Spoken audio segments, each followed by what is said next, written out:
Man, these intros are a drag, but I will do them for you, my viewer. We are almost at the end of the Zeus saga. I will finish talking about the loves of Zeus in the next 2 hours or so, and then let you guys relax on some lo-fi. It rained hard last night here. Zeus, please don't be mad. I am only retelling what's already been told. So take care of them before me, unless they have already been taken care of. Shit. All right, let's get it. The union of Zeus and Persephone produced Zagreus, a god-child destined for greatness but also tragedy, embodying the dual nature of life and death, light and shadow, power and vulnerability. His birth, his violent fate, and the sorrow of his mother all tell a story not just of divine passion, but of cosmic balance and the eternal cycles that govern gods and men alike. This myth is part of the great web of stories where gods transform, love, fight, and suffer, shaping the world through their divine dramas and teaching humans about the mysteries of existence and the power of fate. Zeus, the mighty god of the sky, known for his many loves and countless unions, had relationships with numerous mortal women and divine figures across the ancient Greek world, each bearing him children who carried the mark of their father's divine power and destiny. One such mortal was the noble lady of Thebes in Boeotia, a land in central Greece known for its rich soil and fertile fields. This woman was seduced by Zeus when he took on the form of a satyros, a creature part man and part goat, wild and free. From this union she bore twin sons, Amphion and Zethos, who were left exposed at birth, abandoned to fate but destined to rise and become powerful figures themselves. Then there was Danae, a princess of Argos, also in central Greece, who lived a tragic yet remarkable life. Her father, fearing a prophecy that his own grandson would overthrow him, imprisoned her in a bronze tower, cutting her off from the world. A prisoner in metal walls meant to keep her safe, but also to isolate her from all men. But Zeus, undeterred by walls or guards, came to her in the form of a golden shower, a shimmering cascade of divine light and power that penetrated the tower and found her. From this miraculous union, Danae bore a son, Perseus, who would grow to become one of the greatest heroes in Greek myth, famed for slaying the monstrous Medusa and for his many adventures that echoed across the ages. In northern Greece, in the land of Thessalia, there was a queen named Dia, wife of King Ixion and a member of the fierce Lapith tribe. Some accounts tell that she was seduced by Zeus himself and bore a son named Pirithous, a figure celebrated in myth for his friendship with Heracles and his own heroic deeds, though other versions say her husband, King Ixion, was the father. Nearby, in the central Greek city of Orchomenos, lived a princess named Elare, loved by Zeus so fiercely that in fear of Hera's wrath, the jealous wife of Zeus, he hid Elare beneath the earth itself, where she gave birth to Tityos, a gigantic son of great size and strength, destined for a tragic fate among the Titans. Far from mainland Greece, in the land of Phoenicia to the east, there was the beautiful Princess Europa, who caught the eye of Zeus in a form both strange and magnificent, the form of a great bull. The bull was gentle and powerful, and when Europa climbed upon his back, he swept her away across the sea to the island of Crete in the Greek Aegean. There she bore Zeus 3 sons, Minos, Sarpedon, and Rhadamanthus, men who would become rulers and judges, their names forever linked to justice and kingship in the myths that shaped the ancient world. In northern Greece's region of Phthiotis lived Eurymedousa, a princess who experienced a strange and magical union with Zeus, who came to her in the form of a tiny ant. From this unusual meeting was born Myrmidon, whose name means Ant-Man, a figure from whom a fierce tribe, the Myrmidons, traced their lineage known as loyal and powerful warriors in the stories of heroic battles. In the southern Greek land of Arcadia, There was Callisto, a princess who was seduced by Zeus not in a man's form, but in the guise of the goddess Artemis, protector of the wilderness and young women. Callisto herself was transformed by the anger of a wrathful goddess into a bear, a tragic fate that did not end her story but gave rise to her son, Arcas, whose name is remembered in the myths as a leader and protector, forever linked to his mother's strange and sorrowful transformation.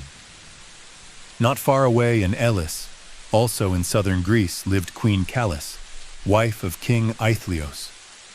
She was the mother, either by Zeus or her husband, of Endymion, a figure known for eternal sleep and beauty, a tale of love and mystery woven through the fabric of Greek myth. On the island of Crete in the Greek Aegean, there was Cassiopeia, a lady who bore Zeus a son named Atimneos, adding to the long list of divine offspring whose lives intertwined with mortals and gods alike. From the distant land of Libya in North Africa came Lamia, a queen loved deeply by Zeus, but whose story is filled with tragedy as the jealous Hera stole her children by the god, Heraphile and Achilleus, leaving her broken and driven mad by grief, a sorrowful figure in the pantheon of mythic women. Another figure known in myth was Laodamea, a woman whose story, like many others entwined with Zeus, is told in fragments across ancient texts, each hinting at the complex web of divine love, jealousy, and the births of heroes and monsters alike. Each of these women, whether princess or queen, mortal or divine, carried in their wombs the powerful blood of Zeus, a blood that mingled with mortal lines to create heroes, giants, kings, and gods. Their stories, filled with passion, struggle, and destiny, illustrate the far-reaching power of Zeus, who shaped the world not only through thunder and lightning, but through the generations born of his many loves, weaving a vast and tangled web of myth that continues to captivate and inspire. A princess of Lycia in Asia Minor, a land known for its rugged mountains and deep history, was loved deeply by Zeus, the mighty king of the gods, and from their union was born a son named Sarpedon, who would grow to be a hero remembered in many stories of war and honor. Far to the west, in southern Greece, in the city-state of Lake Daimonia, there lived a queen named Leda, whose beauty and grace caught the eye of Zeus. The god, known for his many transformations, came to her in the form of a swan, a creature both graceful and mysterious, and in this disguise he seduced her. From this strange and divine union, Leda laid an egg, a miraculous and strange beginning that hatched two famous twins called the Dioscoroi. Of these twins, one, Polydeuces, was born of Zeus and carried his divine blood, while the other, Castor, was the son of Leda's mortal husband, Tyndareus. Some stories say that Leda was also the mother of the beautiful Helene, who too came from this egg, though others say that the egg itself was a gift from the goddess Nemesis, adding mystery to the origins of the famed Helen of Troy, whose beauty would later bring great wars and stories of love and loss. Then there was Lysitho, a woman who bore a son named Heracles, sharing the same name as the great hero famous for his strength and 12 labors, though this Heracles was a different figure in the vast family of Zeus's children. In the land of Argolis in southern Greece, the princess Niobe was known as the very first mortal woman loved by Zeus. She bore him two sons named Argos and Pelasgos, though some accounts say Pelasgos was born of Poseidon, god of the sea, or even the earth itself, known as the Earthborn. Each version shows how the stories intertwine gods and mortals, creating rich tapestries of divine and earthly heritage. Long after the ancient myths, in historical times, there was Olympias, a queen of Macedonia, who became famous as the mother of Alexander the Great, the mighty conqueror who changed the world.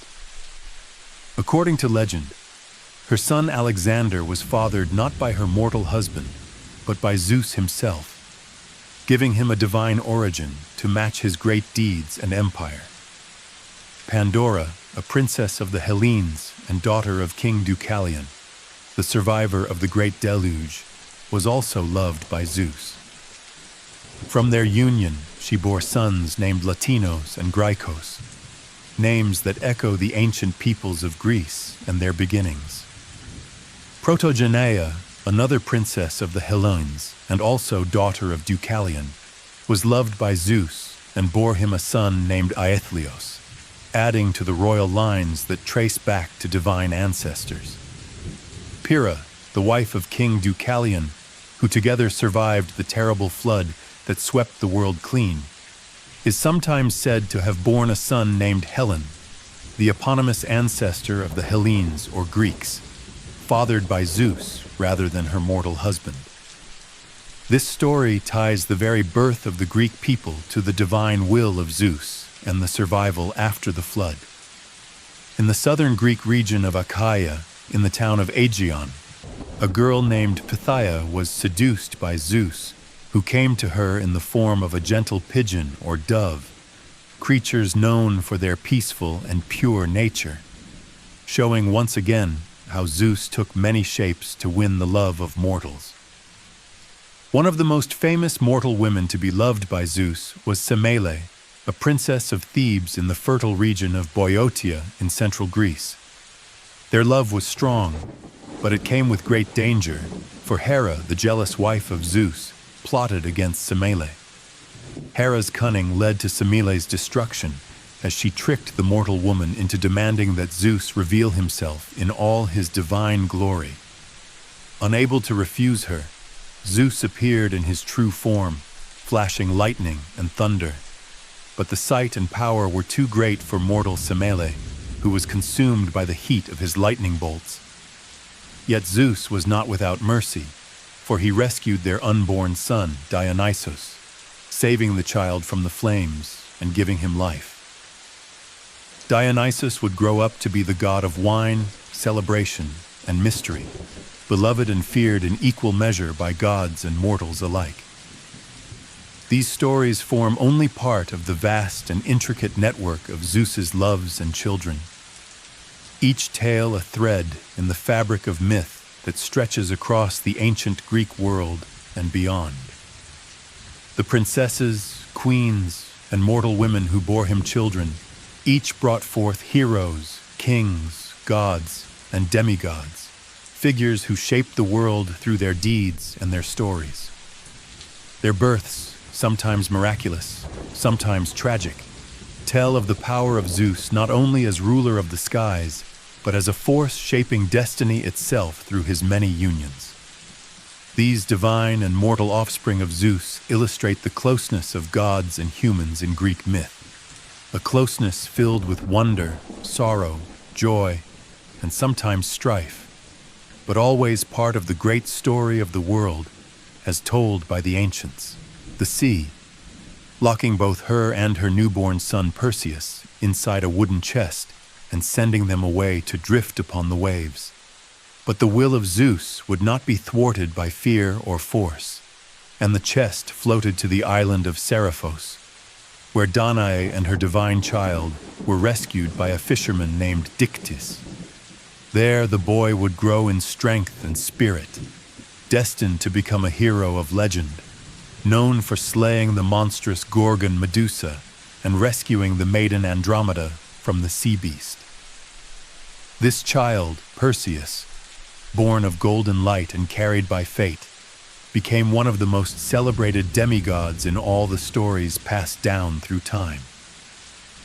Before Danae, there had been Thaia, a daughter of King Deucalion, himself the one who survived the great flood that once covered the earth. Thaia was loved by Zeus, and from their union were born two sons, Magnus and Macedon, names that would live on as the founders and eponyms of lands and peoples.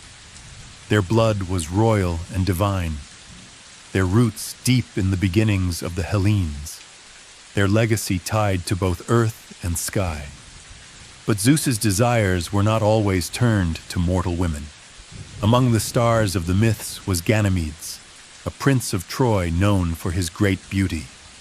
Zeus, struck by desire, took the form of a mighty eagle and swept the youth away from the fields of Troy up into the heights of Olympus. There Ganymedes became the cupbearer of the gods, pouring nectar for the immortals, and became the beloved of Zeus himself. His beauty was so great and his role so honored that even Hera, though burning with jealousy, could not unseat him from his place. Ganymedes, once a mortal boy, was now forever among the stars, a symbol of youth and divine affection, placed in the heavens as the constellation Aquarius, pouring the water of life across the sky.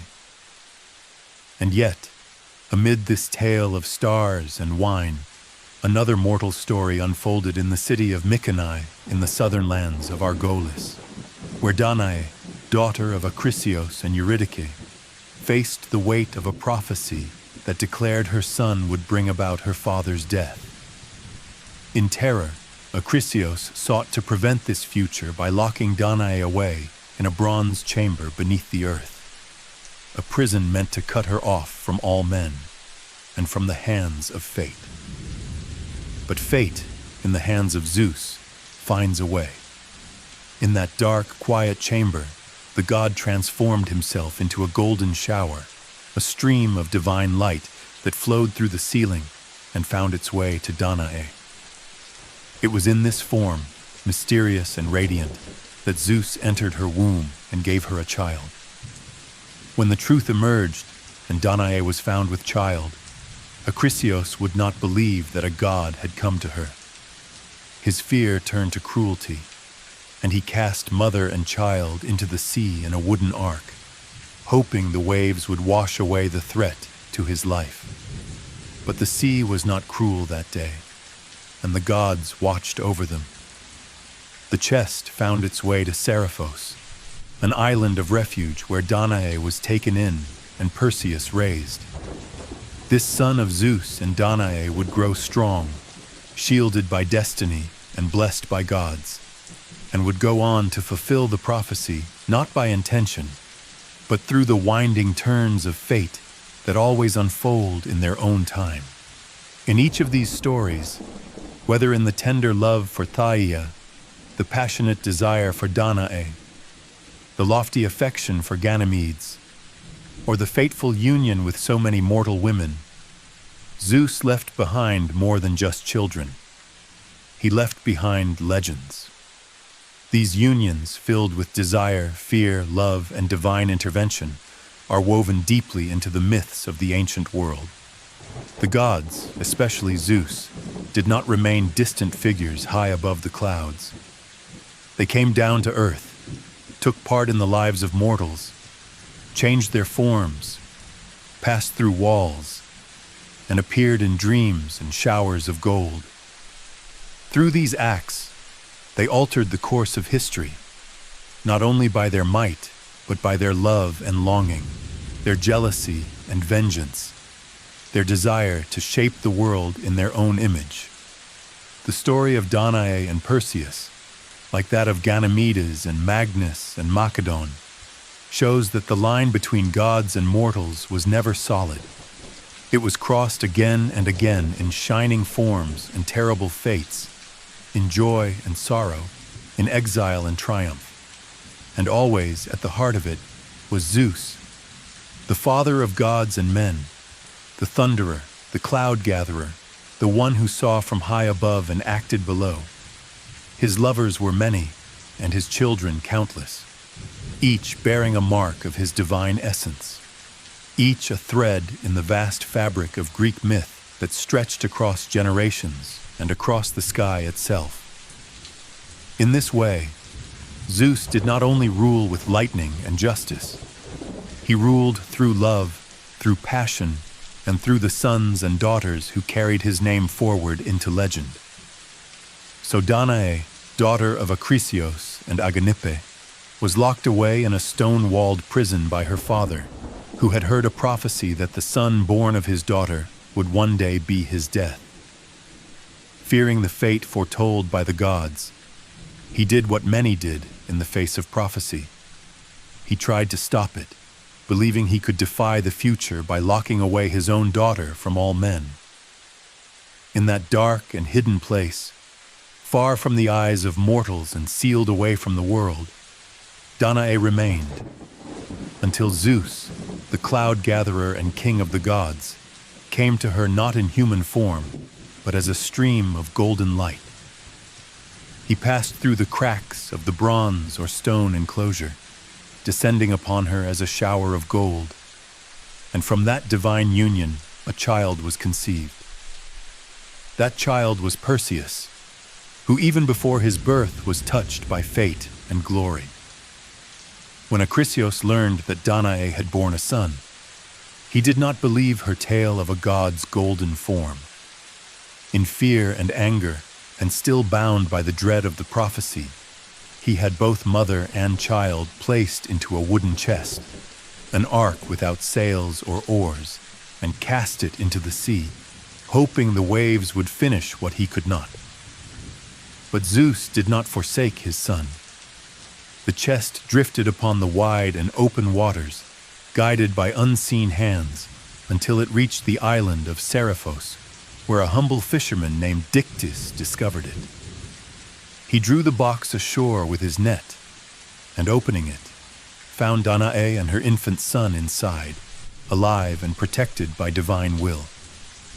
Dictys, moved by compassion, or perhaps guided by destiny, took them into his home and raised Perseus as his own, with Danae under his care. On Seriphos, Perseus grew strong, not only in body but in character, shaped by the hardship of his birth and the divine spark within him. The island itself, small and remote, became the cradle of a hero. According to Strabo, the geographer who chronicled many of the places tied to myth, Seriphos was where the tale of Dictys unfolded, the place where the net of a fisherman caught not fish but fate itself, pulling to shore the future slayer of monsters and a child of Zeus. Herodotus, speaking centuries earlier, noted that the Greeks recognized the royal line of Dorian kings as going back to Perseus, son of Danae. He said that they traced their lineage only so far, as no mortal man could claim to be the father of Perseus, just as Amphitryon was known as Heracles' mortal father. No name was attached to Perseus in that role, because all knew it was Zeus who had sired him, the god who did not walk through doors or ride chariots, but came down instead in a burst of light, a golden rain that no lock or stone wall could keep out. Herodotus again confirmed the divine paternity of Perseus, naming him clearly as the son of Danae and Zeus. This was a fact not to be questioned among the Greeks. Later, in the writings of the Roman mythographer Hyginus, the story takes fuller shape. Danae, daughter of Acrisios and Aganippe, was kept in a stone prison because of a prophecy that her child would kill her father. But Zeus found a way into her prison, changing himself into gold and lying with her. Perseus was born from that union, and because her father saw her as sinful, he shut both Danae and her son into a chest and cast them into the sea. But the sea, stirred by the will of Zeus, carried them safely to Seriphos. There the fisherman Dictys found the chest, broke it open, and took them both to King Polydectes. The king married Danae, and young Perseus was brought up in the temple of Minerva, which the Greeks knew as Athena, the goddess of wisdom and war, protector of heroes. Thus the boy grew up in the presence of gods, in the care of mortals, carrying both divinity and destiny. He would go on to fulfill the prophecy not through hatred, not by desire, but through the tangled workings of fate. For one day, long after he had slain Medusa and rescued Andromeda, Perseus would return to his homeland, where in a twist of chance and divine design, A discus he threw in athletic games would strike his grandfather, Acrisios, and kill him. So the prophecy was fulfilled, not by choice, but because fate, once spoken, could not be unspoken. Through Danae, the line of kings and heroes was shaped, and through Perseus, the name of Zeus was carried into the world of mortals again. The story of Danae was not just about fear or fate, but about the persistence of the divine in the lives of men and women. A girl locked in darkness still found light. A child cast to the sea still found land. And a prophecy that seemed cruel became the seed of a great legacy. Danae, like so many women touched by the gods, suffered and survived, bore life into a dangerous world, and stood as a symbol of quiet strength. She did not fight wars or slay monsters, but she gave birth to the one who would, and in that, she shaped the course of myth as much as any hero or god. From the darkness of her prison to the light of Seriphos, from the golden shower to the gleam of the hero's blade, her story was told and retold, not only in poems and statues, but in the lineage of kings and the memory of the Greeks, who knew that even the greatest of men began in the arms of a woman who was brave enough to carry them through fear, through the sea, and into legend. Antiope, daughter of Asopos and nurtured in Boeotian Hyria, was one of the mortal women loved by Zeus, the great ruler of the gods. Her beauty and grace did not go unnoticed by the ever-watching eyes of the Olympian king.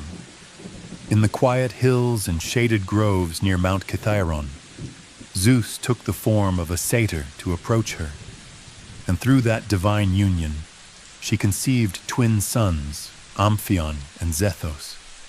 These twins, though born of a mortal woman, carried the blood of the gods within them.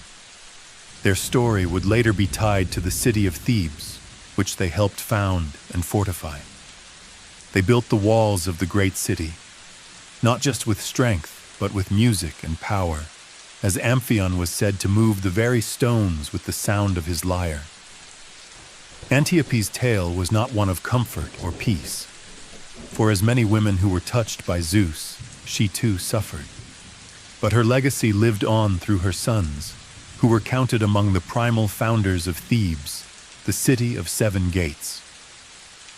In the words of Homer, spoken through Odysseus in the land of the dead, her pride was not in her suffering, but in having laid with Zeus himself and brought forth sons who would shape the course of myth and mortal history alike. Perseus, too, the child of Danae and Zeus, was a reminder of the power and unpredictability of divine unions. Conceived in a golden shower while his mother was locked away in a prison by her father Acrisios of Argos, Perseus's birth challenged belief. Acrisios could not accept that Zeus had fathered a child upon his daughter in such a miraculous way and denied the divinity of the child. Ovid spoke of this disbelief, how Acrisios rejected the claim that Perseus was Zeus's son, conceived in that strange, radiant shower of gold. But truth has a way of shining through even the darkest doubts, and eventually, Acrisios came to regret his refusal to believe. The tales repeated that it was in that very rejection and the events it set in motion that his own death was sealed, as fate cannot be denied. Perseus, called the son of Zeus and Danae, carried divine power in his veins and achieved great deeds, his name forever remembered among heroes. The poets returned again and again to this miraculous conception, repeating how in a golden shower, Zeus deceived Danae.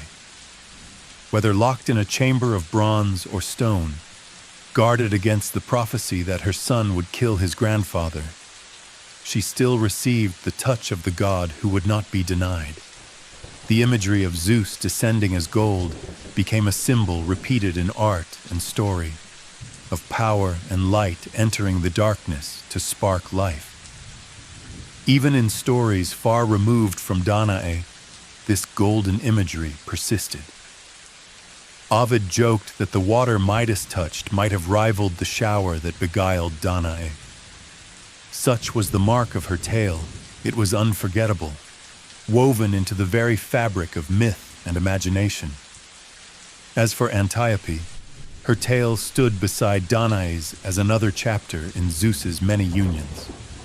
Seen again in Homer's Odyssey, her shade stood in the underworld, remembered not just for her suffering or beauty, but for her pride in having lain with Zeus and borne Amphion and Zethos. These sons did not live in obscurity, but rose to build the walls of Thebes, a city that would witness countless stories and tragedies.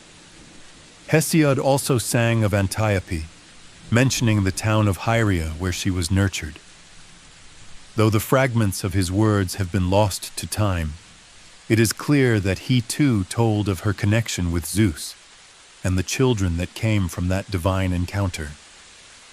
In these stories, there is a pattern, a rhythm that echoes through the generations.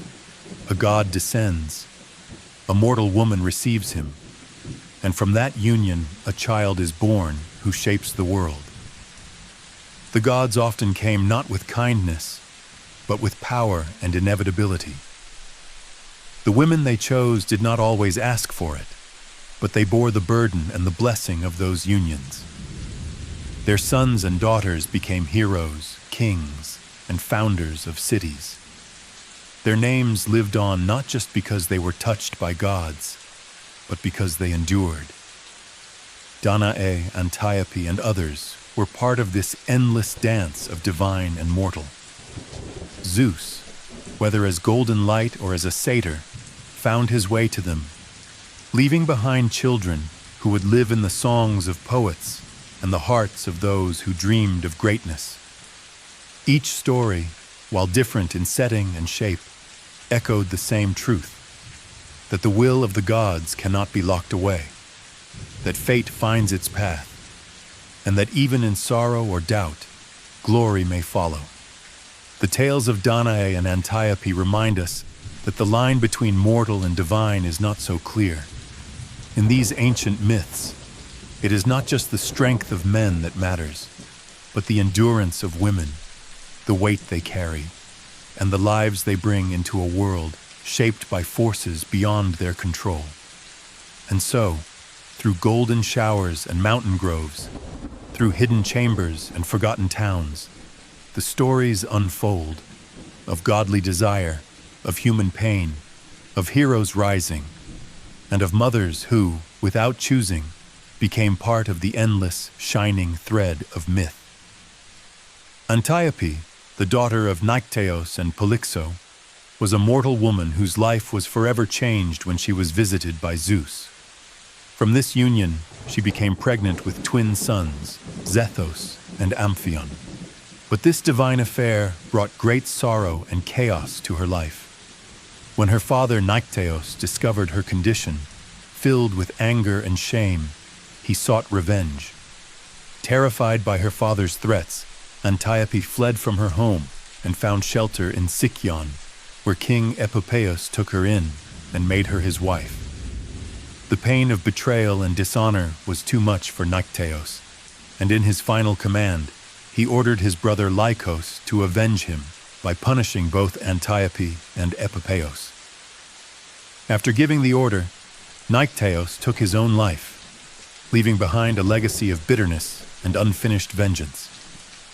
Lycos, obedient to his brother's dying wish, marched upon Sicyon. He attacked the city, killed Epopeios, captured Antiope, and began the long journey back with her as a prisoner. During the journey, in the land of Eleutherai in Boeotia, Antiope gave birth to twin boys, but they were not welcomed. The newborns were exposed to the elements, abandoned in the wild to die. Yet fate had other plans. A humble herdsman came upon them, took pity, and raised the boys as his own. He named one Zethos, who grew strong and skilled in tending cattle, and the other Amphion, who found a gift for music and singing, later given a lyre by the god Hermes himself. While the twins grew up unaware of their true parentage, their mother suffered. Under the control of Lycos and his cruel wife, Dirk, Antiope was imprisoned and treated with great cruelty. Her days were filled with suffering, her spirit nearly broken. But one day, by what was believed to be the will of Zeus, her chains loosened on their own, and she escaped. Weary and desperate, she made her way across the land, hoping to find the sons she had never known. She arrived at the humble farmhouse where her boys lived, and there recognition passed between mother and sons. Whether by instinct, fate, or divine insight, they knew her, and she told them the truth of who they were and the life she had endured. Anger and sorrow filled the hearts of Zethos and Amphion. They could not forgive the pain inflicted on their mother. They rose in vengeance, assassinated Lycos, and turned their fury on Dirk. As punishment for the torment she had caused their mother, they tied her to the horns of a wild bull. The beast dragged her through the land until she died from the wounds, and her broken body was cast into a spring, which from that day on was called the Spring of Dirk. The blood of divine Zeus and mortal Antiope had burned with justice and retribution, and the names Zethos and Amphion would forever be remembered not only for their revenge but for their future greatness. The cave where Antiope had once placed her infants became a sacred place, and near it a cold spring still flowed. It was said that the shepherd who found the babies first bathed them in its waters, removing the cloth that had wrapped their tiny bodies. This simple spring and cave became places of legend, forever tied to the sorrow and strength of a woman once hunted and broken, and the destiny of sons born of God and mortal. Together, Amphion and Zethos would go on to help build the city of Thebes, one using strength, the other music. Amphion, with his lyre gifted by Hermes, played such beautiful songs that the stones themselves moved into place, building the walls of Thebes in harmony with the melody. Zethos, more rugged and strong, labored alongside his brother with physical might. Their gifts were different, but together they built something enduring and powerful. The legacy of their mother lived on in the strength of the walls and the fame of the city. Their story began in pain and shame, born in a moment of divine desire and mortal suffering, but it ended with greatness. And so, the tale of Antiope and her sons reminds us that even from the darkest beginnings, glory can rise. Their story, recorded by ancient poets and historians, was passed down through generations not only for its drama and violence, but for the unbreakable spirit of a woman who survived, and the triumph of sons who brought justice, identity, and pride to her name. A curse and grief, he commanded his brother Lycus to punish both his daughter Antiope and her new husband Epopeios for bringing shame upon his house. So Lycus, full of duty and rage, waged war on Sicyon, slew Epopeios, captured Antiope, and led her away as a prisoner. Though married now to Dirce, Lycus treated Antiope with cruelty and shame, and Dirce, driven by jealousy and suspicion, grew harsher still. Antiope, once noble and beloved, was now kept bound in darkness, hidden away, mistreated and scorned, watched constantly by servants who obeyed Dirce's angry commands. Her pregnancy grew heavy, and the time of birth neared, but there was no kindness, no comfort, no midwife to ease her pain. Yet the will of Zeus, who had once laid with her, did not forget her. In a moment of divine mercy, her chains fell loose, and she fled in secret from her tormentors, driven by fear, pain, and hope. She made her way to Mount Cithaeron, wild and empty, seeking shelter in the hills. There, with no home, no help, and no strength left, the birth came upon her suddenly. As she wandered the lonely places, pain struck her, and she gave birth right there at a crossroads, with only the sky above and the stones below to witness it. The two boys were born into the world without cradle or comfort, and she, weakened by labor and long suffering, could not care for them. She left them there in desperation. But shepherds came upon the babes, heard their cries, and took them in. They gave the first son the name Zeus, for he had come during a desperate search for a place to bear children. The second they named Amphion, because he was born near the crossways of the road. The boys were raised with care and love by the shepherds, growing strong in body and mind.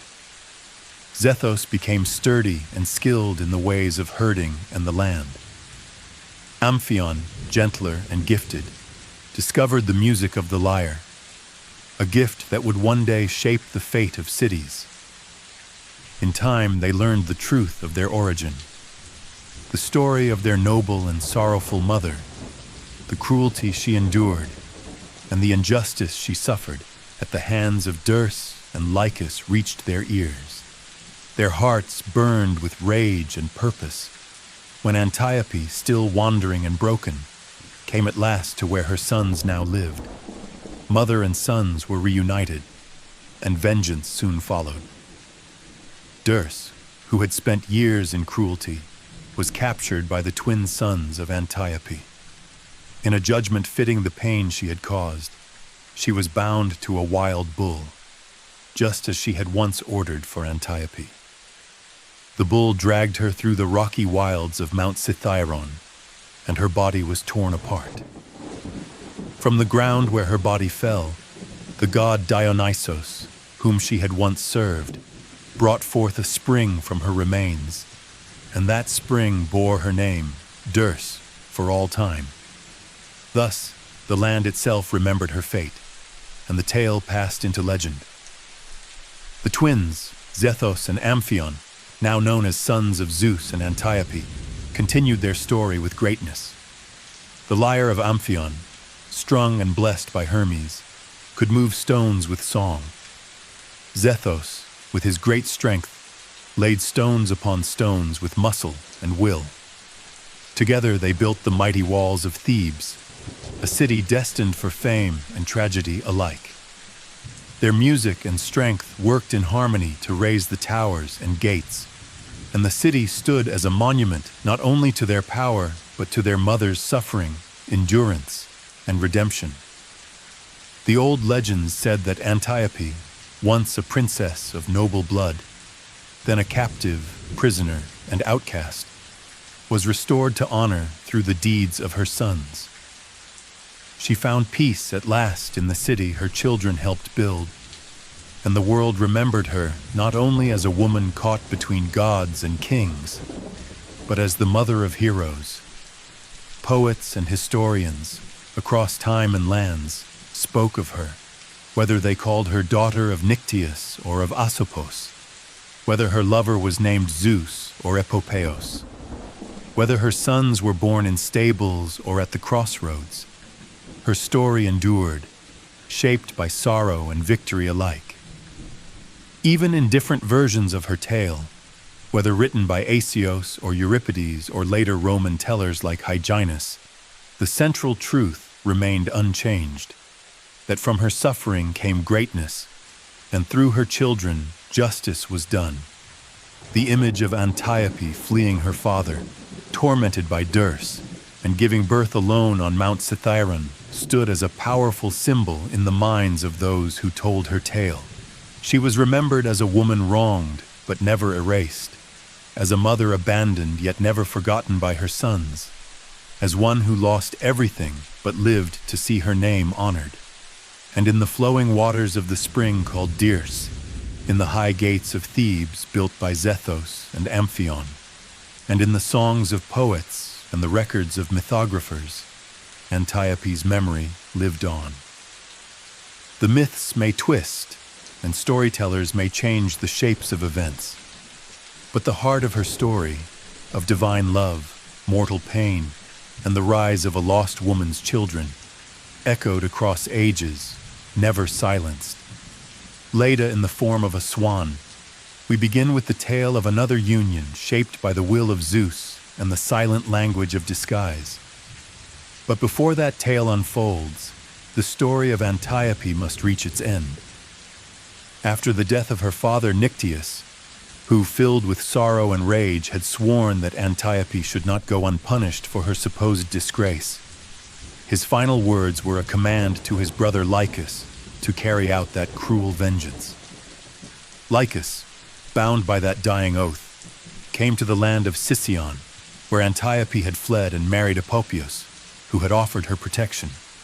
But Lycus, driven by his brother's final wish, took up arms, slew Apopius, and took Antiope captive.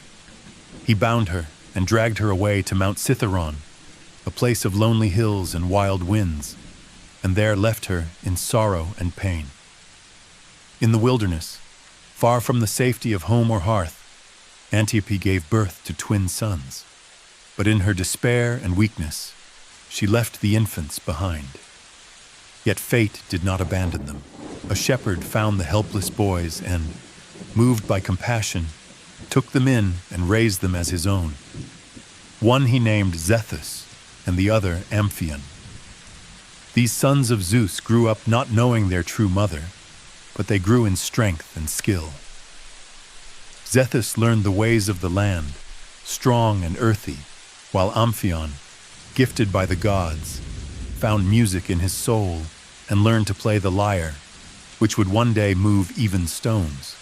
Meanwhile, Antiope was handed over to Dirce, the cruel and jealous wife of Lycus, who took pleasure in punishing her. Bound and mistreated, Antiope lived in misery, but the spark of hope never left her. When a chance for escape came, she fled from the house of torment and wandered to the place where her sons now lived. But Zethus, unaware of who she truly was, saw only a strange woman and turned her away. Fate intervened again. During the wild revels held in honor of Dionysus, Dirce arrived at that very spot. She recognized Antiope and, driven by her old hatred, seized her and dragged her toward death, seeking to destroy her once and for all. But the shepherd who had raised the twins came forward and told them the truth of their birth. In that moment, the boys knew the woman before them was their mother, and they moved with furious purpose. They rescued Antiope from Dirce's grasp, and in their wrath, they tied Dirce by her hair to a wild bull. The creature dragged her across the rocks and wilds until she died, and from the place of her death, a spring burst forth, later named Dirce, a cruel reminder of her end. The twins, now revealed as sons of Zeus and Antiope, turned next to Lycus. Their hearts burned with the desire for justice and retribution. They prepared to kill him, but in that moment, the god Hermes appeared.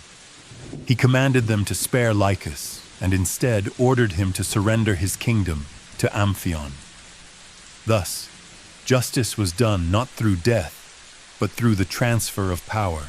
The twins, born in suffering, raised in obscurity, rose to honor through their divine heritage and the trials they had endured. The name of Antiope, once dragged through scorn and shame, was redeemed through the deeds of her sons. Poets told of her story from the Roman verse of Ovid, who said Jupiter once came to her in the guise of a laughing satyr, to the lines of Nonnus, who spoke of love's deceit and the dance of disguise. They all remembered how Zeus, king of the heavens, took on the form of a satyr, all for the love of a mortal girl. He wore the shape of a playful forest creature, with furred legs and a dancing gait, to deceive and seduce her. And from that union came Amphion and Zethus. Antiope's story lived on not just in her children, but in every version told. Whether she was a victim or a queen, whether her sons were born in sorrow or music, her story was sung and passed down.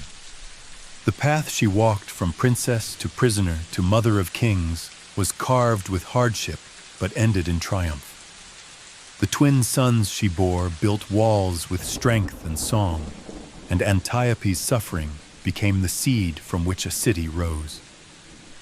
Her tale stood beside those of Danae, of Leda, of Europa, mortal women who drew the gaze of Zeus and bore children touched by divinity.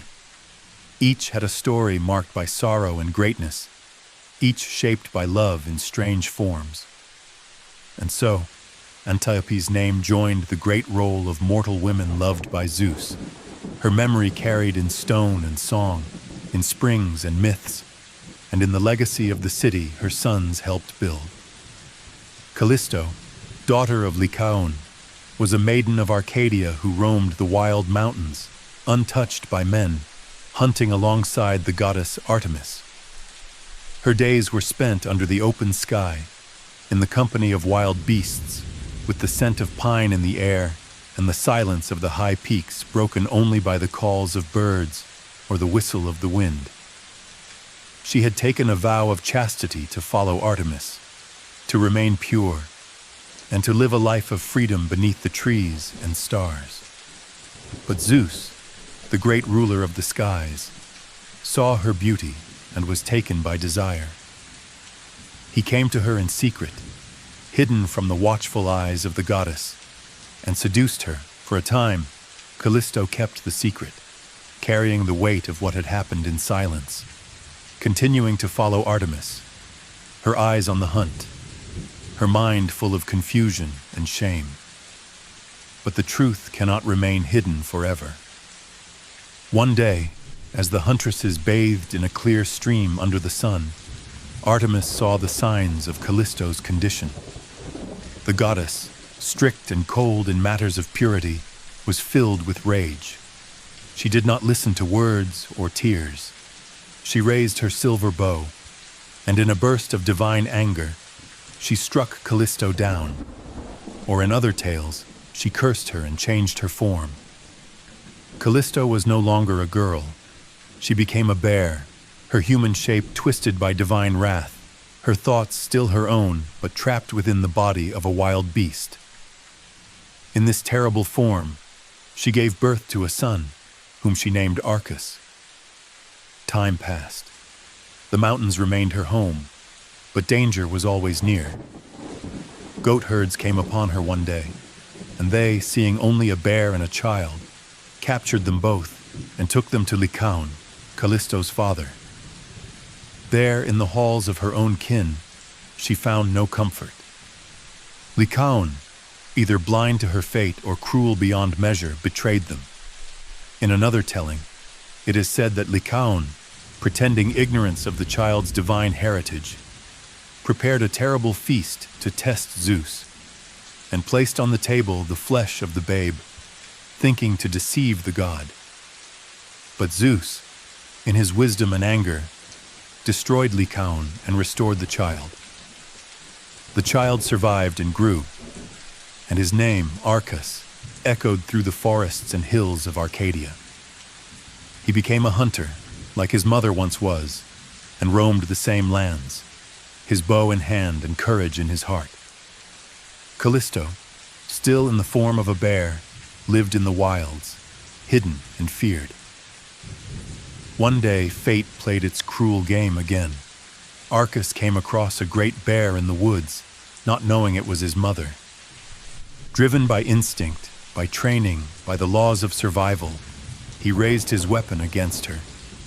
But before the tragedy could be complete, Zeus, watching from high above, intervened. He saw what was about to happen and could not allow the son to kill his own mother.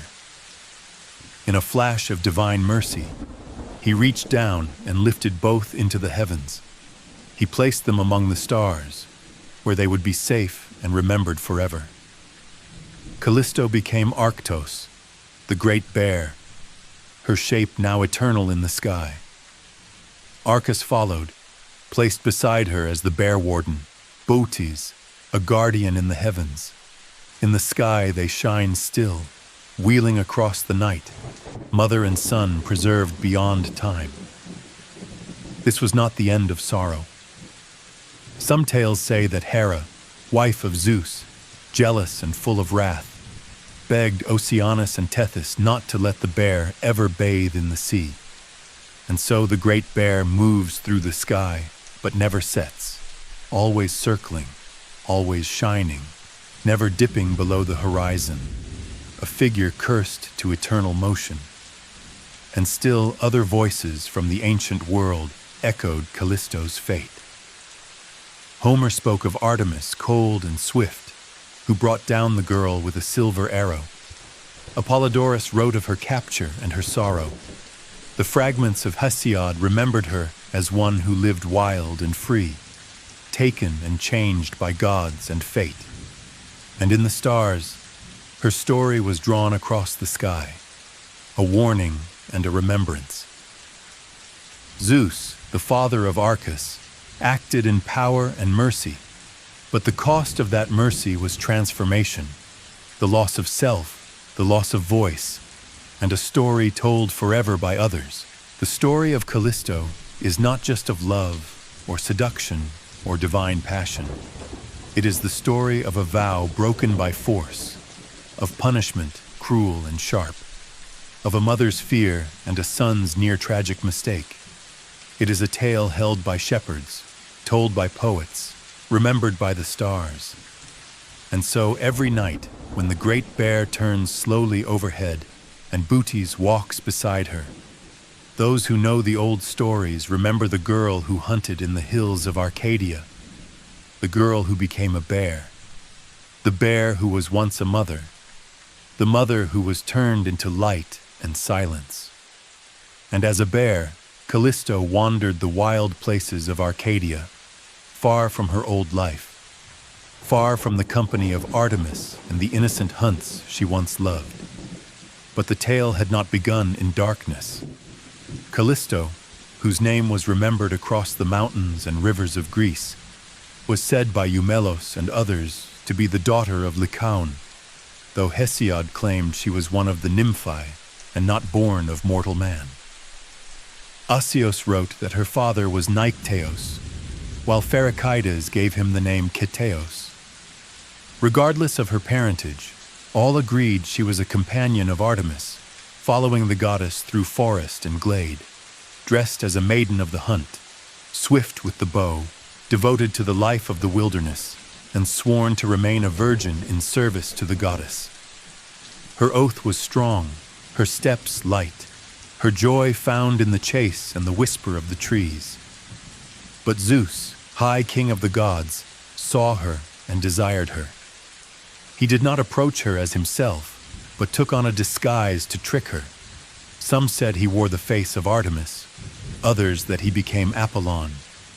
But no matter the form, his intent was hidden and his actions full of force. He lay with Callisto against her will, breaking the vow she had given and leaving her with child. She carried this secret as long as she could, hiding it even from Artemis. But truth cannot be hidden forever. When her condition was discovered, the wrath of Artemis was terrible. Some said she was angry at the betrayal of the oath and struck Callisto down with an arrow as if she were a wild beast. Others believed Hera, wife of Zeus, played a darker part. Seeking vengeance for her husband's lust, she persuaded Artemis to kill Callisto, presenting her as a disgrace, a girl who had not defended her vow. Yet there were those who whispered that Artemis knew the truth, and her hand was not of justice but of punishment forced by divine politics. Either way, Callisto was shot, and as her life faded, Zeus moved swiftly. He took the child from her, a boy named Arcas, and gave him to Maia, the gentle nymph, to be raised in the safety of Arcadia's green hills. To preserve Callisto from total ruin, Zeus turned her into a bear, her body changing, her voice lost, her eyes remaining human behind the beast's shape. Thus, she lived in exile, alone in the mountains, her old life a memory, her limbs now covered in coarse fur, her tongue silenced, and her heart full of sorrow. Her name became legend, for Zeus placed her in the sky as a star, and she was called Arctos, the bear. Her fate forever burned into the night. In time, her son grew. Arcus, raised by Maia, learned the arts of the hunt, the ways of the wild, and the customs of men. He wandered the forests as his mother once had, unaware that the great bear who watched him from the shadows was the one who had borne him. And one day, drawn by fate, he raised his bow against the bear, not knowing the truth. At the edge of tragedy, Zeus intervened once more. He lifted them both into the heavens, preserving their bond in starlight, placing Callisto among the constellations, and Arcas beside her, often known as Bootes, the bear watcher. Their story was told by the rivers and in the groves, whispered by shepherds under the stars. Callimachus sang of it, linking the waters of Neda to Arcas, son's son of the bear. Pausanias told how Io and Callisto shared the same tale, both loved by Zeus, both cursed by Hera, both transformed, one into a cow, the other into a bear. In his travel through the lands of Greece, he found traces of her sorrow, echoes of her name. In another account, from the region of Arcadia, he said again that Lycaon had many sons and one daughter, Callisto, whom Zeus loved and with whom he mated. When Hera learned of this, her rage had no end. She did not strike Zeus, for none could touch him, but she turned her wrath on the girl and changed her into a beast, cursing her to a life far from the joy she once knew. And so the tale of Callisto, told in many voices, always returned to the same ending. A girl who loved the hunt, a god who took what was not freely given, a queen who punished the innocent, and a mother who became a star. She shines still, not in joy but in memory, not in triumph but in survival. She circles the heavens, her son close behind, their story written in the stars above the world. From poet to poet, from one age to another, the name Callisto remained, her fate a symbol of sorrow, of loss, of the strange justice of the gods. Her vow to Artemis was broken by no fault of her own, yet she bore the weight of divine anger.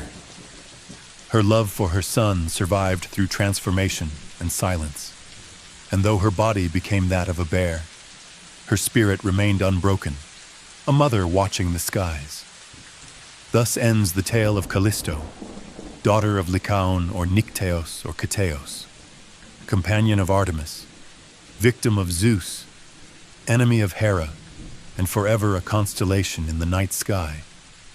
And Artemis, seeking to ease the wrath of Hera, raised her bow and shot the bear that Callisto had become, her body pierced by the arrow of the goddess she once served, the goddess in whose company she once roamed freely through the forests of Arcadia. But even in that moment of loss, Zeus did not abandon her. He sent Hermes, swift messenger of the gods, with a command to save the child that Callisto carried in her womb. Hermes obeyed, retrieving the unborn child and placing him under divine protection. As for Callisto, her mortal form was no more. Zeus, in his sorrow and remembrance, lifted her from the earth and placed her among the stars, where she would be safe from Hera's vengeance and immortalized forever. She became the constellation known as the Great Bear, or Arctos Megas, shining brightly in the northern sky. This very constellation was spoken of in Homer's tales during the voyage of Odysseus, as he looked up at the night and saw the stars that guided him, the Pleiades, the slow-setting Bootes, and the bear, which men also called the Wain or Amaxa, ever circling and never dipping below the horizon. But still, some among the Arcadians held another story close, that the constellation was not Callisto herself, but a tribute to her, a sign of her sorrow and memory, and they pointed to her grave, a place known and preserved in the land of Arcadia.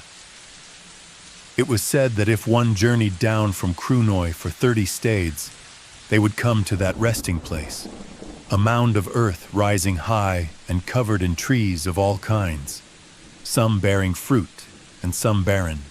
Upon the top of this mound stood a sanctuary dedicated to Artemis, and the goddess was here called Calliste, meaning the most beautiful, in honor of the maiden who had once followed her, who had once lived freely before her fate was changed by the desires of gods and the jealousy of goddesses. Among the ancient writers, the tale continued.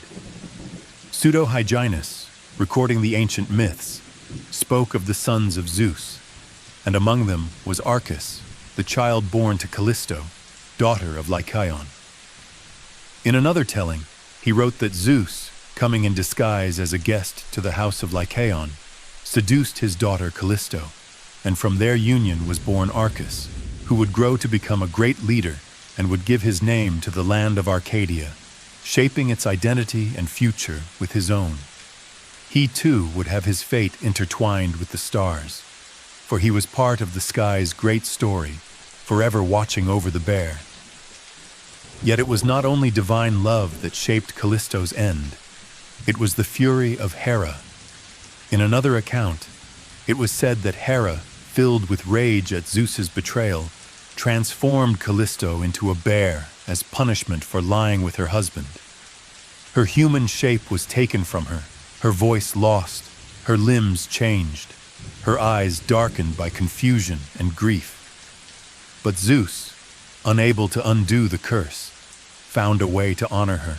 He raised her into the heavens, placing her among the stars as a constellation, which the Romans called Septentrio, known today as Ursa Major. And though many stars rise and fall, though constellations travel their paths across the sky, Septentrio does not move from its place. It circles the northern sky endlessly, never dipping below the horizon, never setting into the Oceanus. There was a reason for this. Tethys, the ancient wife of Oceanus and foster mother of Hera, forbade that constellation from touching the sea. Out of loyalty to Hera, she would not allow the stars that marked the form of the punished Callisto to wash away in the waters of the west. Thus, the bear remains, circling without rest, a symbol of the story that was shaped by love, by jealousy, by transformation, and by memory. In this way, the myth of Callisto endured, preserved in the sky and in the lands of Arcadia, where her name was spoken by shepherds and poets, and where her story was written both on the ground, at her grave beneath the trees, and in the sky, above the world. Callisto's tale was told and retold, shaped by the voices of many, Homer, Pausanias, Pseudo-Hyginus, all capturing the sorrow and wonder of a maiden who loved the wild, who followed a goddess, who was taken by a god, and who suffered the wrath of a queen. From the moment she walked the forests of Arcadia, to the time she bore her child in silence, to the hour she became a constellation, every step of her story was steeped in the strange power of the divine. Her life was not her own, but it became something greater, something eternal, a beacon of light and loss, a star-bound memory. Even now, when night falls and the sky opens wide, there she is, the bear that never sets, circling evermore, telling her tale without words, in the silent language of the stars. Diana about her condition. Callisto could no longer hide her shame, for her body told what her lips would not speak. And so, betrayed by the growing swell of her womb and the unspoken truth that hung between them, the bond between goddess and maiden broke. Diana, fierce protector of chastity, refused forgiveness and acted in anger, changing the once beautiful Callisto into a bear, stripping away her human form and leaving her to wander in sorrow. This transformation was not light. for the bear carried within it a mother's pain and a woman's loss, a creature made to suffer beneath the stars. Still, in this form she gave birth to her son, Arcas, born from her union with Zeus. Though the child was human, his mother was now beast, and she could not nurse or raise him as she once dreamed. Yet fate had other hands to shape his life. He grew unaware of his mother's true shape, strong and noble, marked by divine blood, and his story would follow hers into the sky. The Greeks called this bear Hellas, a name passed through their myths and stories. They looked to the stars and found her shape, 7 stars dimly glowing on her head, 2 on each ear, 1 marking her shoulder, a bright one glowing on her breast, another shining on her forefoot, 1 more bright at the tip of her tail. Along her back leg there were 2 more, and on her hind foot, 2 again. Her long curved tail held 3 stars. In all, 20 stars came together to draw the form of the great bear in the night sky. It was not a silent image, but one that held memory and warning, sorrow and transformation. This was the punishment of Callisto, made to roam the heavens forever, never able to descend into the sea. For Tethys, the wife of Oceanus and foster mother of Hera, forbade the bear to ever sink into Oceanus, as retribution for the love she shared with Zeus. The tale did not end only with Callisto. Her son Arcas, too, was given a place in the heavens. He was the child of Zeus and the transformed maiden, and he too was placed among the stars. He joined his mother in the sky, immortalized by divine will, made part of the great story told each night as the stars wheel above the world. Mortals made immortal, they were no longer bound by time or earth, but watched from the sky, distant but always present. Hesiod, the poet of ancient days, told of Callisto, daughter of Lycaon, who ruled over Arcadia, a land of hills and forests. She loved the hunt and followed Artemis, and in their shared love of wild places, the goddess grew close to her. Yet when Callisto became pregnant by Zeus, she feared to speak the truth, for her goddess loved purity and held it sacred above all. Callisto kept the secret as long as she could, but her body betrayed her, and Artemis's wrath fell upon her without pity. In her rage, the goddess turned the maiden into a bear, and in that form she gave birth to her son, a divine child with a mortal fate. Her shape was changed, but her sorrow remained, and the stars remembered it. Amphis, a later writer, told that Zeus came to Callisto not in his own form, but as Artemis herself, using the goddess's likeness to approach the girl and deceive her. When they were alone, far from others, he embraced her and took her innocence. This trickery, this mockery of the goddess's image, deepened the betrayal. For when the truth came out, there was no room for mercy. Callisto, lost and punished, was turned into a bear, cursed to live apart, and even her child was taken from her. Yet in the end, Zeus gave them both a place among the constellations, turning suffering into legend. The Cretan verses also spoke of this, saying to Arcas that he was born of a mother transformed, a nympha taken from the cold heights of Arcadia, who once lay with Zeus and was therefore cursed to never touch the waters of Oceanus. Because she dared to lie with the very one she had once nursed, the great mother of Hera refused her even the small mercy of setting beneath the sea. Her form, fixed forever in the sky, circles endlessly, never dipping below the horizon. This was the story of Helissa, the great bear, and of Callisto who became it. Once a follower of Artemis, once a maiden of the wild hills, she was changed by the desires of Zeus and the vengeance of Hera, transformed from woman to beast, from mortal to star. Her son Arcas, born of that union, became a part of her fate, and together they were lifted into the heavens, preserved in light. Their tale, written not on scrolls but in the sky itself, endures in the eyes of those who still look up at night and see the shape of the bear circling in the north. No other story captured so well the sorrow of transformation, the cruelty of divine anger, and the strange mercy of the stars. It was told again and again by Hesiod, by Amphis, by Hyginus, by Pausanias, and each voice added its own shape, but the heart of it remained the same. A girl loved the wild places. A god desired her. A goddess punished her. And the sky remembered. Now, whenever the bear is seen, when the 7 stars mark its head and the bright ones shine from its chest and tail, the name of Callisto is spoken again, and her story told in silence by the stars themselves. Diana asked Callisto why her form was swollen and changed, and Callisto, blaming the goddess herself, said it was Diana's fault. Because of this reply, Diana punished her by transforming her into the form of a bear, a wild and dangerous creature, different from the maiden she once was, now wandering alone like a wild beast through the thick forests and hills. She was caught by certain Aetolians, men from a nearby region, who did not recognize the sorrow or the divine curse she carried.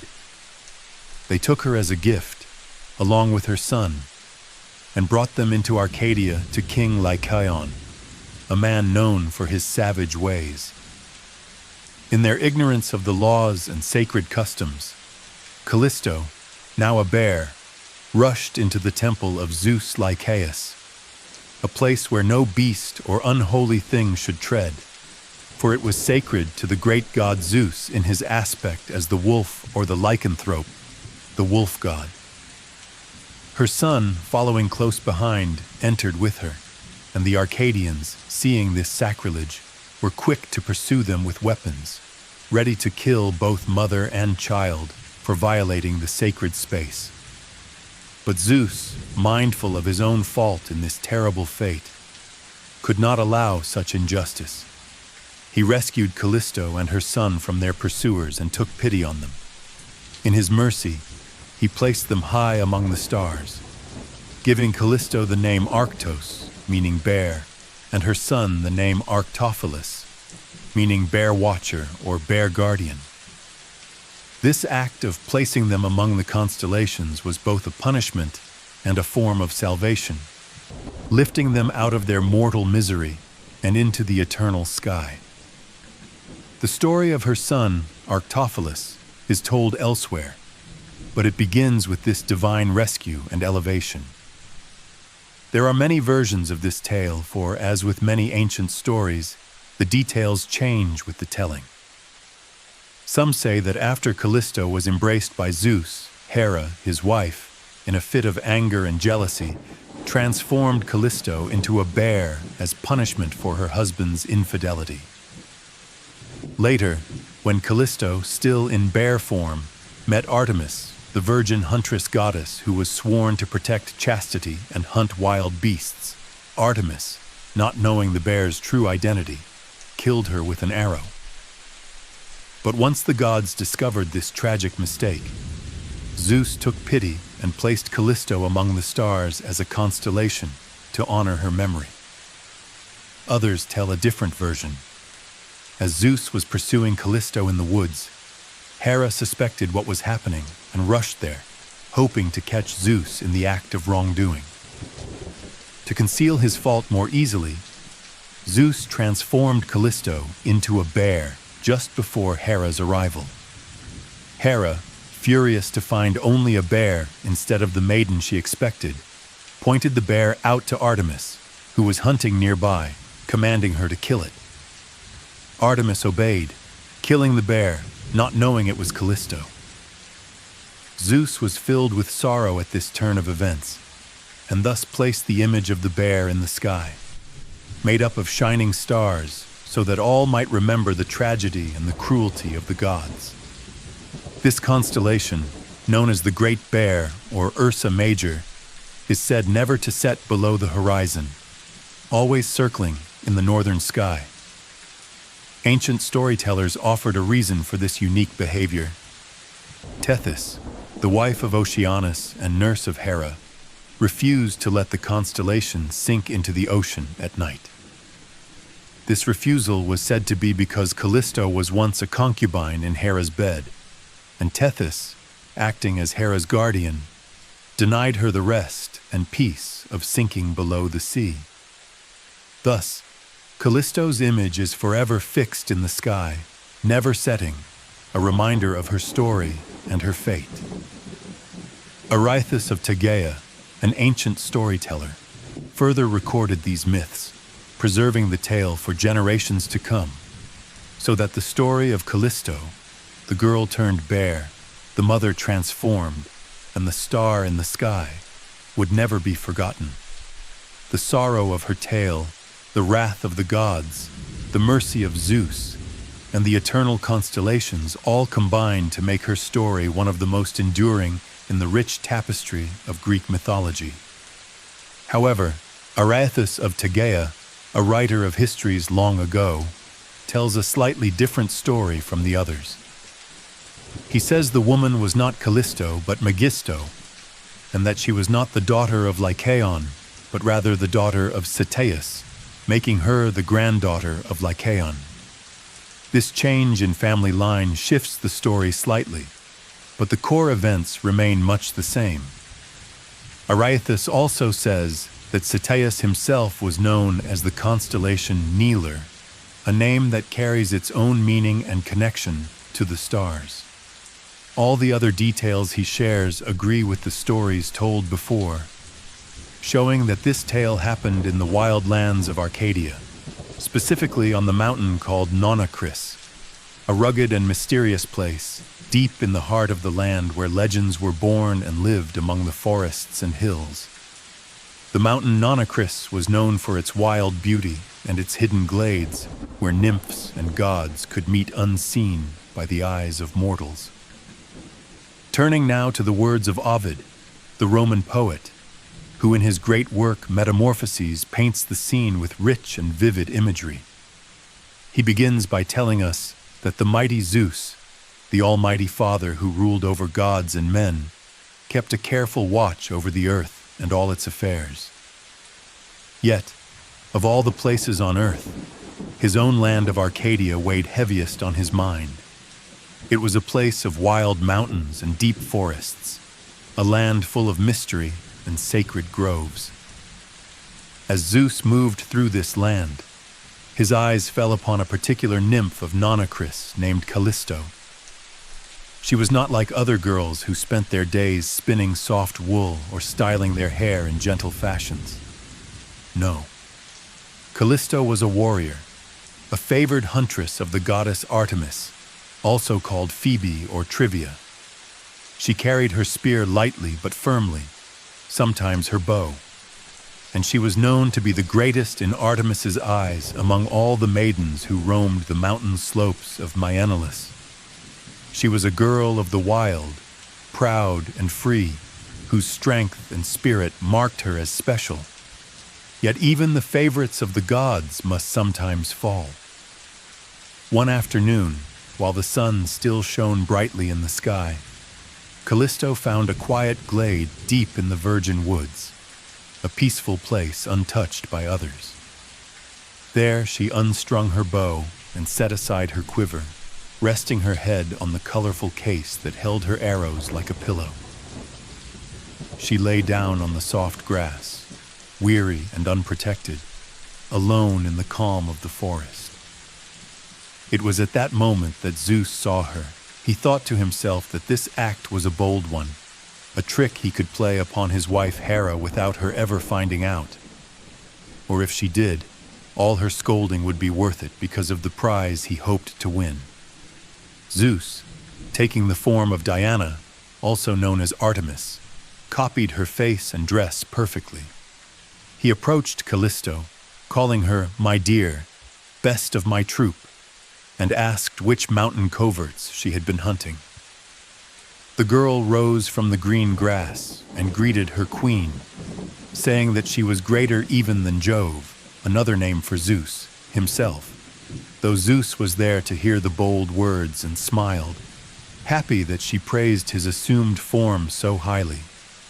This trick of taking another's form was one Zeus often used to win the favor of women or nymphs, hiding his true self to escape Hera's jealousy and the wrath that would follow if she knew of his deeds. This moment marked the beginning of the tragic tale of Callisto, the proud huntress who loved the wilds and honored the gods, but became caught in a fate she could not escape. As Zeus's attention fell on her, the peaceful life of the nymph changed forever. Though she was strong and independent, she could not withstand the power of the great god's desire. The love that flared in Zeus's heart was a force beyond mortal understanding. And soon Callisto would bear the child of Zeus, a son destined for his own place in myth and starry skies. But with the joy of this birth came the anger of Hera, jealous wife of Zeus, who would never forgive such a betrayal. Hera's wrath brought suffering and transformation, turning Callisto's proud form into that of a bear, casting her out of Artemis's favor and into a new and wild existence. Despite this cruel fate, the story did not end in darkness. The son born to Callisto and Zeus was called Arcas, and he too played a part in the unfolding myth, linked forever to his mother's tragic tale. The gods, in their own strange ways, would lift Callisto and her son into the heavens, placing them among the stars where their story would be told for generations. The Great Bear, or Arctos Megas, and her son, the Bear Watcher, would circle eternally in the night sky, a reminder of love, loss, and transformation. Thus, the myth of Callisto is not just a tale of seduction and punishment, but a story of divine power and human vulnerability, of how gods and mortals are bound together in the great weave of fate, and how even the stars themselves hold the memory of those ancient lives. The wild Arcadian mountains, the sacred forests, and the silent heavens all speak the name of Callisto, whose form now shines bright as a constellation for all who look to the sky to remember the god's love and the price it demanded. Zeus had taken Callisto in a moment of fierce desire, and as he revealed his true self, he kissed her deeply, not with the shy, gentle kisses of a maiden, but with the urgent passion of a god claiming his prize. Callisto struggled fiercely, fighting as hard as any girl could fight, her spirit strong and unwilling to submit. Yet how could any mortal resist the mighty power of Zeus? Though she fought with all her might, her efforts were in vain against the overwhelming strength of the king of the gods. Victorious, Zeus withdrew back to the heavens above, leaving Callisto behind, filled with shame and sorrow. She now hated the forest glade where it happened, the woods that had witnessed her loss of innocence. And as she turned to leave, she nearly forgot the quiver and bow she had set aside, symbols of the hunt and her former freedom. Meanwhile, the goddess Dictina, another name for Artemis, moved across the high slopes of Mount Myanilus with her band of nymphs, proud of the kills she had made on the chase. As she approached, she called out to Callisto, who at first shrank back, fearful of Zeus's trickery again. But then, seeing the company of nymphs approaching with their queen, she felt safe and joined their company. But hiding guilt is never easy, and Callisto could barely meet the eyes of her goddess. She no longer walked proudly beside Artemis as before, but hung back, her silent blushes revealing her secret shame. Although Artemis herself was innocent and pure, her sharp eyes could no doubt have guessed the truth from the many small signs, and the other nymphs surely suspected it as well. 9 times the crescent moon had waxed and waned, while this secret burden grew within Callisto. And one day, tired from the sun's glare and the long chase, Artemis came to a cool, shady grove where a small stream flowed gently, carving soft sands with its current. The place was peaceful, and the goddess dipped her feet into the refreshing water, enjoying the calm. Feeling safe in the quiet grove, Artemis said, "No spies are near. Here we shall strip and bathe." Callisto blushed deeply, knowing the secret she carried, but the other nymphs disrobed and entered the water. Callisto hesitated, reluctant to reveal what she could no longer hide, and as the others helped her remove her clothes, they uncovered her secret condition. Horror and shock filled the air as Callisto spread her hands to cover her growing belly, but it was too late. Artemis cried out in anger and sorrow, "Begone! You shall not stain my sacred stream!" And she banished Callisto from her company, rejecting her from the group of virgins she once led proudly. Hera, the ever-jealous wife of Zeus, learned of this betrayal, and her wrath knew no bounds. Enraged by Zeus's infidelity and the shame it brought upon her, Hera sought to punish Callisto in the harshest way. She transformed the once beautiful nymph into a bear, a wild and fearsome creature of the forest, stripping her of her human form and innocence. In this new shape, Callisto was hunted and feared by mortals and gods alike. Artemis herself, unaware of Callisto's true identity, came upon the bear and, thinking it a wild beast, struck it down with her silver arrow. But just as death seemed certain, Zeus intervened. Moved by pity and still bound by his love, he sent Hermes to rescue Callisto's unborn child from her womb. The infant, named Arcas, was taken from her and entrusted to the care of Maia, a nymph of Arcadia, to be raised far from the suffering of his mother. Zeus then placed Callisto among the stars, turning her into the constellation known as the Great Bear, or Arctos Megas. This constellation was well known in the heavens, mentioned by poets like Homer, who spoke of it in the voyage of Odysseus, where the bear never sets beneath the horizon, forever circling the night sky. Some say the stars honor her grave in Arcadia, a place marked by a high mound covered with trees, where a sanctuary to Artemis Calliste, the beautiful, still stands. Callisto's son Arcas gave his name to the land of Arcadia itself, connecting the myth forever to the earth. The story of Callisto and Arcas is thus one of love, betrayal, transformation, and redemption, a tale echoed in the stars where their forms shine forever, reminding all who gaze upward of the power of the gods and the fragile fate of mortals caught in their games.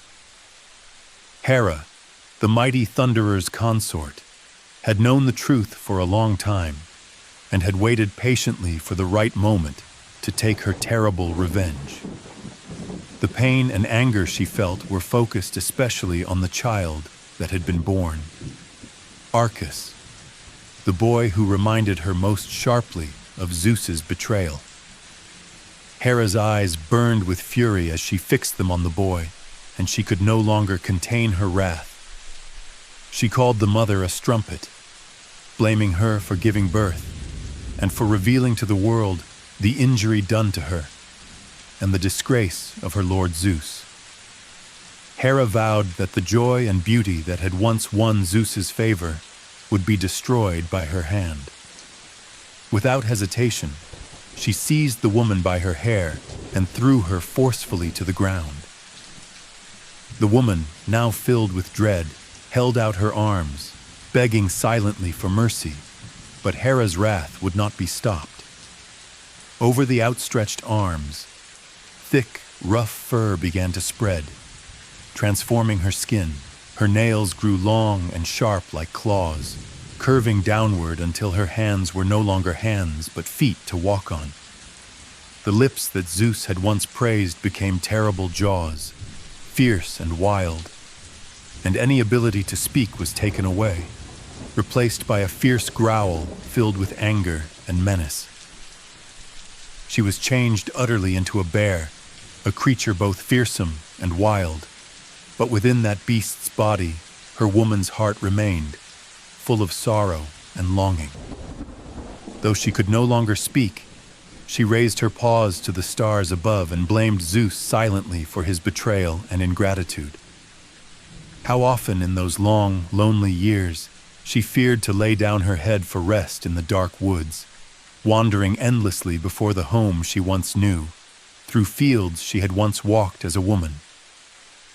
Many times, the sound of baying hunting dogs set her heart pounding, forcing her to flee in terror across steep cliffs and rugged hills. A huntress herself now hunted and afraid. She would shudder at the sight of other bears on the high hills and fear wolves. Strange enemies, though her own father had once been transformed into a wolf by Zeus. Time passed slowly, and the years rolled on. Meanwhile, Arcas, the boy she bore, grew to be 16, unaware of his mother's fate or even her name. One day, while hunting in the forest glades of Erymanthus, setting his nets in the cool shade of the trees, he unexpectedly came face to face with the bear that was his mother. At the sight of him, she stopped moving, her body frozen, and though she could not speak, she seemed to recognize the young man's face, her son. But Arcas, startled and afraid at the sudden appearance of the fierce bear, shrank back in fear, not understanding who she was. In that moment, the tragedy of their story deepened. Mother and son, bound by blood but separated by cruel fate and divine punishment, caught between worlds of human and beast, love and sorrow, the past and a destiny written by the gods. The moment the bear's eyes met those of the young Arcas, a silent, frozen fear gripped the boy's heart, an unnamed dread that rooted him to the spot.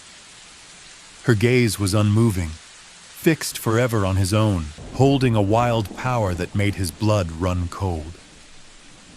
Slowly, she began to move towards him, and in that instant, overwhelmed by terror and confusion, Arcas raised his javelin, preparing to strike the creature down, unaware that the bear before him was his own mother. Just as he was about to throw the weapon, the almighty Zeus intervened, his power halting the violent act before it could be committed. To prevent the tragedy of a son killing his mother, Zeus swept them both away from the forest, carrying them through the endless void on a whirlwind.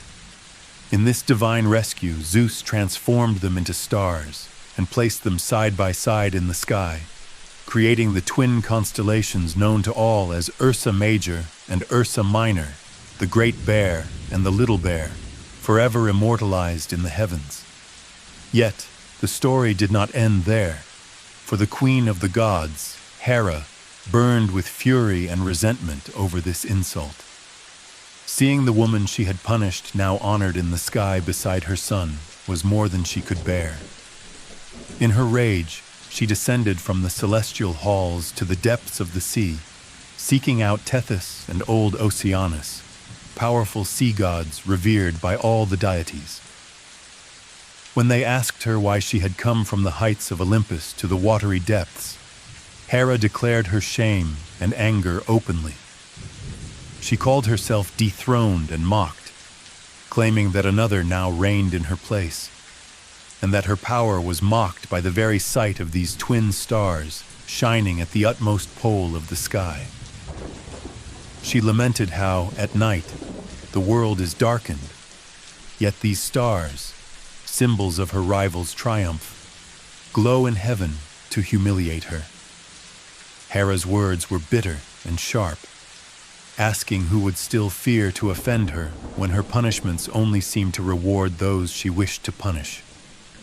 She railed against the idea that the woman she had tried to destroy was made a goddess instead, claiming that her sovereignty was mocked by this turn of events. She challenged the gods to restore the bear to her human form, just as they had once changed Io, another paramour of Zeus, back into a woman. She questioned why she should be cast down, while Lycaon's daughter, the wanton, should lie in her bed instead.